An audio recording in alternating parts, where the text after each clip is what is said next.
Saudi అరేబియాతో defence deal తర్వాత పాకిస్తాన్ రెచ్చిపోతుంది. భారత్పై కవ్వింపులకు దిగుతూ బార్డర్ క్రాస్ చేస్తోంది. తమపై దాడి జరిగితే సౌదీ అరేబియా సీన్లోకి వస్తుందంటూ పగటి కలలు కనడమే కాక అరబ్ నాటో కూటమి పేరుతో ఇండియాను భయపెట్టాలనుకుంటోంది. సరిగ్గా ఇలాంటి సమయంలోనే రక్షణ మంత్రి రాజ్నాథ్ సింగ్ ఉగ్రదేశానికి క్రిస్టల్ క్లారిటీ ఇచ్చారు. ఆపరేషన్ సింధూర్ ఆగిపోలేదని, పాకిస్తాన్ తీరును బట్టే పార్ట్ 2 ఆధారపడి ఉంటుందన్నారు. ఇదే సమయంలో పీఓకే విలీనం పైన కీలక వ్యాఖ్యలు చేశారు. త్వరలోనే పాక్ ఆక్రమిత కాశ్మీర్ భారత్తో విలీనం కాబోతోందన్నారు. ఇంతకు మొరాకో సాక్షిగా పాకిస్తాన్కు రాజ్నాథ్ సింగ్ ఇచ్చిన సందేశం ఏంటి? పీఓకే విలీనంపై రక్షణ మంత్రి ఇంత కాన్ఫిడెంట్ గా ఎలా ఉన్నారు? రాజ్నాథ్ చెప్పినట్టుగా త్వరలోనే పీఓకే విలీనం అవుతుందా?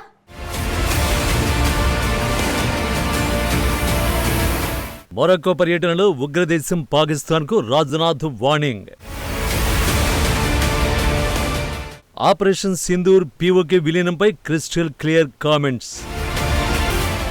పాకిస్తాన్ బార్డర్ క్రాస్ చేస్తే విధ్వంసం తప్పదన్న రక్షణ మంత్రి. సౌదీ అరేబియాతో డిఫెన్స్ డీల్స్ తర్వాత పాకిస్తాన్ అస్సలు భూమి మీద నిలబడ్డం లేదు. తన గురించి తాను ఎక్కువగా ఊహించుకుంటూ గాల్లో తేలిపోతోంది. భారత్ కనుక తమపై దాడి చేస్తే సౌదీ సీన్లోకి వస్తుందని, రియాద్తో డిఫెన్స్ డీల్ శాంపిల్ మాత్రమేనని మరిన్ని ఇస్లామిక్ దేశాలు ఏకం కాబోతున్నాయంటూ వరుస ప్రకటనలు చేస్తోంది. తమ నెక్స్ట్ లక్ష్యం ఇండియా అంతూ చూడటమే అనే రేంజ్ లో బిల్డప్లు ఇస్తోంది. మరొక పర్యటనలో ఉన్న రాజ్నాథ్ సింగ్ ఈ తీరుపైనే రియాక్ట్ అయ్యారు. ఆపరేషన్ సింధూర్ ముగిసిపోలేదు, తేడా వస్తే తాట తీస్తామనే రేంజ్ లో ఉగ్రదేశానికి వార్నింగ్ ఇచ్చారు. अब तो उसके व्यवहार पर निर्भर करता है. आतंकवादी जैसी हरकत करेंगे वैसा जवाब दिया जाए. और मित्रों, मैं आपको बताना चाहता हूं सबसे बड़ी बात, 22 अप्रैल को पहलगाम की घटना हुई थी. हमारे 26 लोगों को धर्म पूछ कर मारा था. उसके बाद मुझे 22 तारीख के बाद 23 अप्रैल को ही पहली बैठक मैंने बुलाई, जिसमें कि नेशनल सिक्योरिटी एडवाइजर थे, डिफेंस सेक्रेटरी थे, हमारे आर्मी, एयरफोर्स, नेवी के चीफ थे, चीफ ऑफ डिफेंस स्टाफ थे. बैठते ही पहला सवाल मैंने किया था, क्या किसी भी प्रकार के ऑपरेशन का निर्णय सरकार करती है तो आप ऑपरेशन के लिए तैयार हैं? आपको यह जानकर खुशी होगी, एक क्षण भी देर नहीं लगाई. सभी हमारे तीनों आर्मी, एयरफोर्स, नेवी के चीफ ने हाथ उठाकर कहा कि हम पूरी तरह से ऑपरेशन करने को तैयार हैं. यह है. फिर उसके बाद एक दिन के बाद हम लोग अपने प्रधानमंत्री मोदी जी के साथ बैठे. उन्होंने कहा कि बस आगे बढ़िए, खुली आजादी है, जो करना चाहते हैं करिए. और आपने देखा उसके बाद क्या हुआ?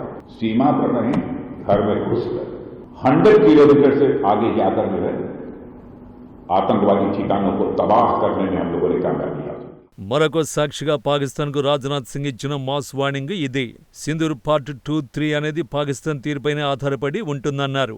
ఉగ్రవాదులు దేశంలోకి చొరబడి మతం అడిగి మరీ మన పౌరుల్ని చంపేశారు. మేం మతం చూసి ఉగ్రవాదుల్ని మట్టుబెట్టలేదు, వారు చేసిన పనులు చూసి చంపేశాం. పహల్గాం ఘటన జరిగిన తర్వాత త్రివిధ దళాల అధిపతులతో జరిగిన సమావేశంలో వారిని నేను ఒకే ప్రశ్న అడిగాను. ఒకవేళ ప్రభుత్వం ఆమోదం తెలిపితే ఆపరేషన్ కు మీరు సిద్ధమా అని ప్రశ్నించాను. వారి నిమిషం ఆలస్యం చేయకుండా సిద్ధంగా ఉన్నామని చెప్పారు. దీంతో మేం ప్రధాని మోడీని కలిస్తే ఆయన సైన్యానికి పూర్తి స్వేచ్ఛను ఇచ్చారు అని రాజ్నాథ్ సింగ్ వివరించారు. ఆ తర్వాత ఏం జరిగిందో ప్రపంచమంతా చూసింది. కేవలం సరిహద్దులనే కాదు, దాయాది భూభాగంలో 100 కిలోమీటర్ల లోపలికి వెళ్లి మరీ ఉగ్ర స్థావరాల్ని నేలమట్టం చేశాం.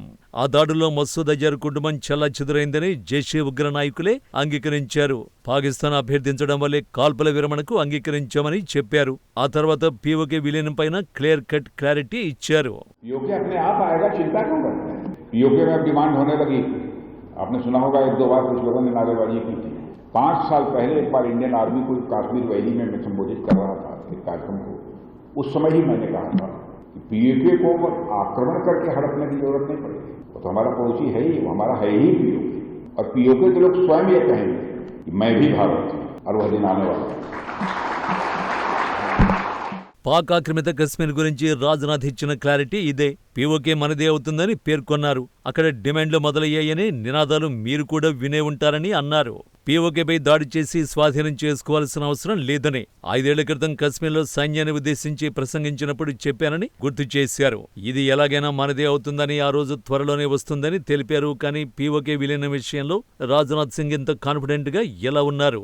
నిజానికి రాజ్నాథ్ సింగ్ ఒక్కరే కాదు, ఇటీవల పలు సందర్భాల్లో కేంద్ర హోంమంత్రి అమిత్ షా, జాతీయ భద్రతా సలహాదారు అజిత్ దోవల్ వంటి కీలక నేతలు పీఓకే భారత్కు చెందిందేనని, అది తిరిగి మన అధీనంలోకి రావాలని స్పష్టమైన వ్యాఖ్యలు చేశారు.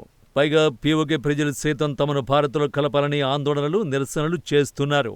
ఆపరేషన్ సింధూర్ తర్వాత ప్రధాని మోడీ జాతినుద్దేశించి ప్రసంగిస్తూ పాకిస్తాన్తో చర్చలంటూ జరిగితే పీఓకే విలీనం ఉగ్రవాదంపై మాత్రమేనని స్పష్టం చేశారు. సరిగ్గా ఇలాంటి సమయంలోనే పీఓకే విలీనం ఎంతో దూరంలో లేదని రాజ్నాథ్ సింగ్ చెప్పడం ప్రాధాన్యతను సంతరించుకుంది. ఓవరాల్ గా చూస్తే పీఓకే విలీనం జరగలేదని అసంతృప్తితో ఉన్న దేశ ప్రజలకు బలమైన సంకేతాలు ఇస్తున్నట్టు కనిపిస్తోంది.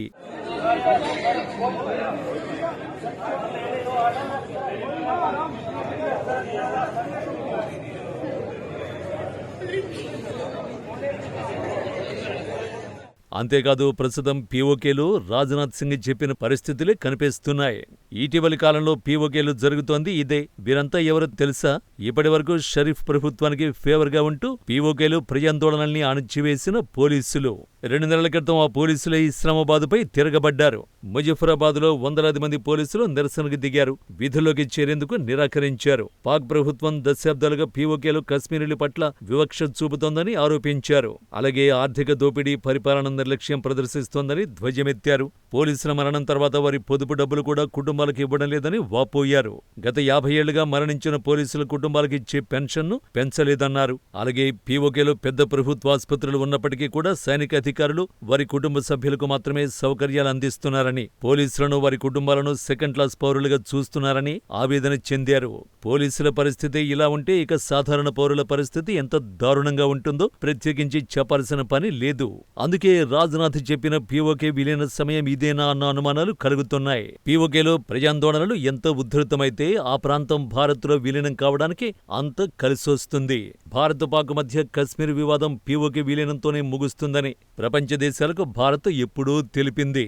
ఇలాంటి సమయంలో స్వయంగా పీఓకేలోని ప్రజలు తమను భారత్లో విలీనం చేయాలని కోరితే ప్రపంచ దేశాలు కూడా విలీనానికి మద్దతిచ్చే అవకాశం ఉంటుంది.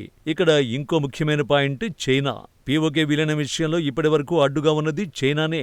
అందుకారణం పాక్లో చైనా భారీగా పెట్టుబడులు పెట్టడమే. అమెరికా టారిఫ్స్ తో భారత్, చైనా మధ్య ఉద్రిక్తతలు తగ్గాయి. కాబట్టి చైనాతోనూ సంప్రదింపులు జరపడానికి అవకాశం ఉంటుంది. తద్వారా పీఓకే విలీనాన్ని యుద్ధం అవసరం లేకుండానే పూర్తి చేయొచ్చు. ఆ సంగతి పక్కన పెడితే సౌదీ అరేబియాతో రక్షణ ఒప్పందం తర్వాత రెచ్చిపోతున్న పాకిస్తాన్కు ఆపరేషన్ సింధూర్, పీఓకే విషయంలో రాజ్నాథ్ కామెంట్లు ఖచ్చితంగా నిద్ర లేకుండా చేస్తాయి.